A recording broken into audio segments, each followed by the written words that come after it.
Welcome back.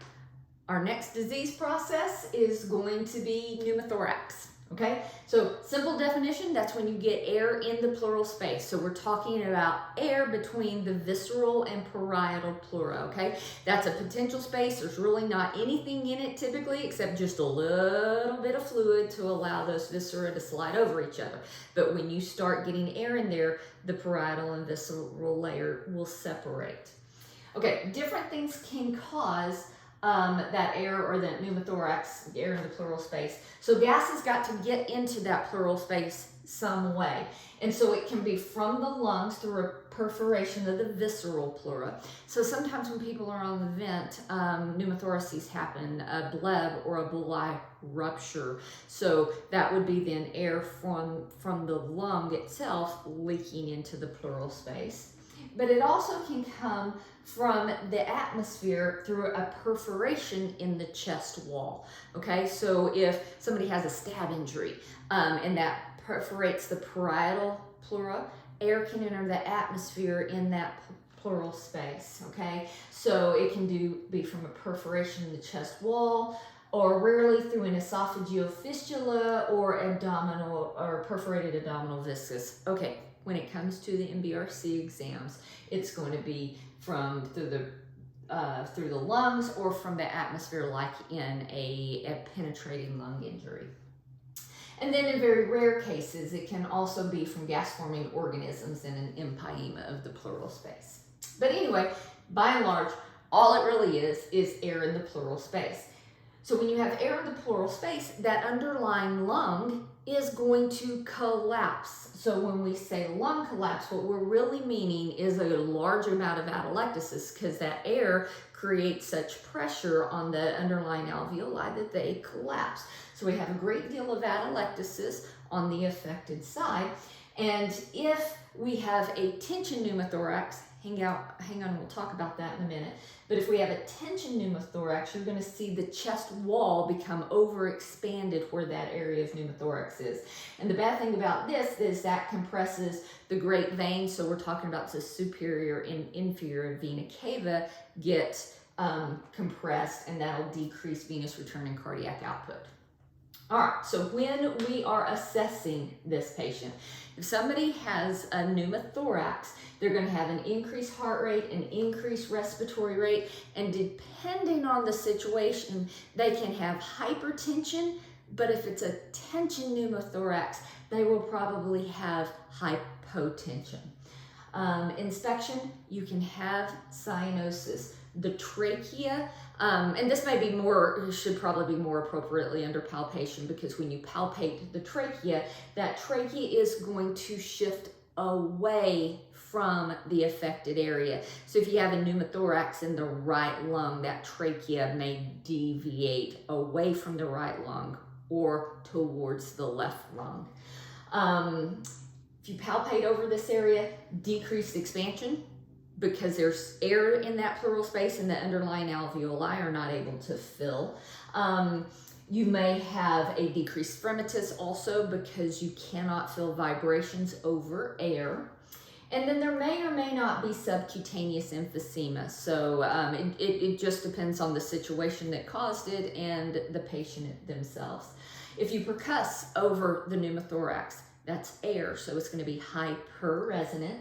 And then if we auscultate over that affected area, the breath sounds are going to be diminished and maybe even absent. Maybe we don't even hear breath sounds depending on how large that pneumothorax is.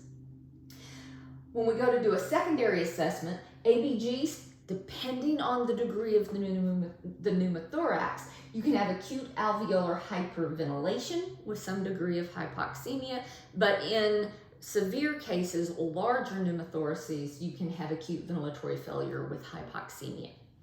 All right, chest x-ray here is going to be something that if you have time for it, if it's not a tension pneumothorax and you get a chest x-ray, you're going to have increased translucency, or radiolucency, sometimes it's called, because you're going to have more air, and air on a chest film is darker, so a darker lung field on the side of the pneumothorax. There may be a mediastinal shift towards the unaffected side. So a minute ago when I was talking about palpation, I said the trachea will move away from the affected area. Well, if it moves away from the affected area, it moves towards the unaffected area, right? Okay, so whichever way you want to say it, there's going to be a tracheal deviation that moves away from the pneumothorax if the pneumothorax is big enough to cause a shift. The diaphragm on the affected side may be depressed. You'll see it drop because all that air pushes it out of the way. Obviously, lung collapse, the lung underneath that air ends up collapsing, and because all of those alveoli are collapsed, that's a large degree of atelectasis. Okay, so here's a key thing on a pneumothorax. If you suspect a pneumothorax, okay, your very next question to yourself is it a regular pneumothorax or is it a tension pneumothorax? Now, this regular pneumothorax, this is just my term, differentiating it from a tension pneumothorax. But you have to, I guess another way to say it is rule out a tension pneumothorax, okay? Because we're going to treat a regular pneumothorax much differently than we are a tension pneumothorax, and you have to be able to differentiate. So if you suspect a pneumo, is it a regular pneumo or is it a tension pneumo? And here's how you know. Tension pneumothorax. A tension pneumothorax will shift the trachea. Okay, smaller pneumothorax typically don't. It is the tension pneumothorax that shift the trachea away from the affected area. If that air creates so much pressure to shift the trachea, it is also going to kind of compress against the heart, and it compresses against the superior and inferior vena cava. Blood cannot come back into the heart as readily, decreased venous return. That results in a decreased cardiac output. So in a tension pneumothorax, you will see low blood pressure, and then the heart tries to compensate for that low blood pressure by increasing heart rate. All right, so tension pneumothorax, deviated trachea, high heart rate, low blood pressure.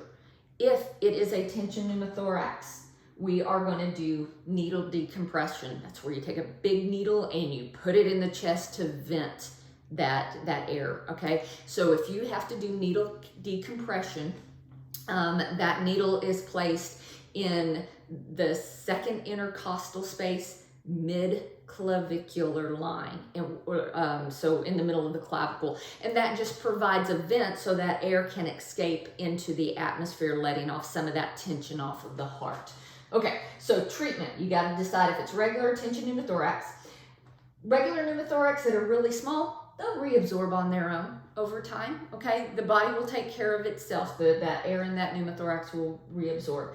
However, if that pneumothorax is over 20% of the chest, okay, that's going to require a chest tube typically, okay? So if you look at it and it's very small, it may just reabsorb. You'll put them on some oxygen. If it's a little larger, comprising 20%, that'll have a chest tube insertion. But if it's a tension pneumothorax, you have to do needle decompression.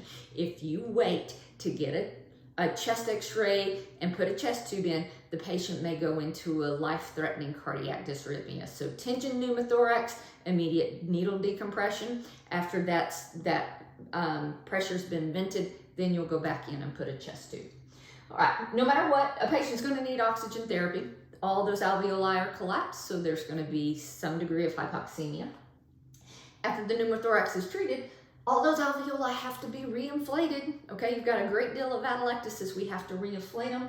And if it is such a profound case, a large pneumothorax, that somebody goes into acute ventilatory failure, you may need mechanical ventilation.